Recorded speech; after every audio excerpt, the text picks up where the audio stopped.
सभी भैया बहनों को हरि ओम। आज हम पार्ट 4 वायु के बारे में पढ़ेंगे और पहले भी वायु के बारे में पढ़ रहे थे।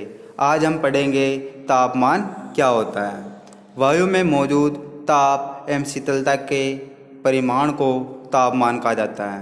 देखो, हम ये जाने, हम अगर सूर्य तेज गर्मी दे रहा है या सूर्य से आने वाली किरणें तापमान अधिक है तो हमें गर्मी लगेगी, वही तापमान है।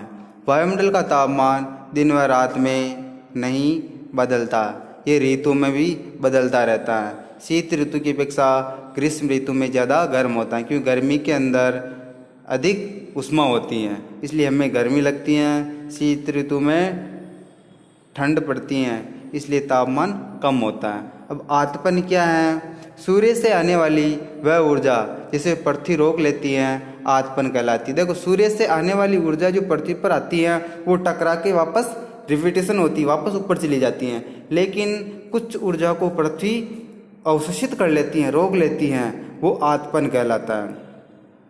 तापमान भूमध्य रेखाओं से ध्रुवों की ओर घटता है, यानी कि हम भूमध्य रेखा 0 डिग्री अक्षांश 0 डिग्री पर होती है, जिससे हम ध्रुव की ओर जाएंगे तो ताप धीरे धीरे धीरे घटेगा, यानी कि वहाँ तापमान, और ध्रुवों पर तो तापमान है ही नहीं, इसलिए वहाँ पे बर्फ जमी रहती है। ध्रुवों पर तापमान कम है, इसलिए वहाँ बर्फ जमी रहती है। गांवों की अपेक्षा नगरों में तापमान अधिक रहता है, क्योंकि नगरों में इतने सारे यातायात के साधन चल रहे हैं, उससे निकलने वाला प्रदूषण के कारण तापमान अधिक रहता है नगरों में, शहरों में, और गांवों में तापमान कम रहता है।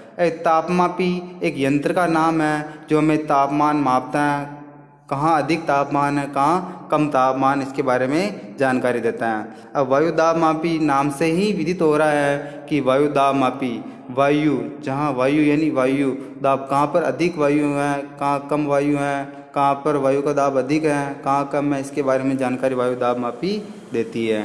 वर्षा मापी से पता चल रहा है कि ये वर्षा की मात्रा को मापता है, कहाँ कितने सेंटीमीटर वर्षा हुई, कहाँ अधिक वर्षा हुई, कहाँ कम वर्षा हुई, इसके बारे में जानकारी वर्षा मापी के द्वारा हम लगा सकते हैं। वात दिग्दर्शी, वात का मतलब होता है पवन, वायु, यानी कि वात दिग्दर्शी द्वारा हम पवन की दिशा का पता लगा सकते हैं कि पवन किस दिशा में चल रहे हैं, उत्तर में चल रहे हैं, दक्षिण में चल रहे हैं, पूर्व में चल रहे हैं, पश्चिम में चल रही हैं। इस दिशा का हम इस यंत्र के द्वारा आसानी से पता लगा सकते हैं। तापमान मापने की इकाई सेल्सियस है, यानी कि तापमान को हम किस इकाई में मापेंगे? सेल्सियस में मापेंगे। जो जल होता है वो 0 डिग्री सेल्सियस पर बर्फ बन जाता है या जम जाता है, और वही जल 100 डिग्री सेल्सियस पर उबल जाता। हम गर्म को जल गर्म कर, अगर जल को हम गर्म करेंगे तो वो जल जब उबलेगा तो वो 100 डिग्री सेल्सियस पर उबल रहा है, और जहाँ ठंड कम पड़ यानी ठंड अधिक पड़ती है वहाँ पर 0 डिग्री सेल्सियस पर जम जाता या एक परत बन जाती है। गृह कार्य आज का होमवर्क है। प्रश्न नंबर 1, तापमान किसे कहते हैं? सभी भैया बहन इस प्रश्न का उत्तर नोट्स में लिखेंगे तथा प्रश्न का भी उत्तर कॉपी में लिखेंगे। जय हिंद।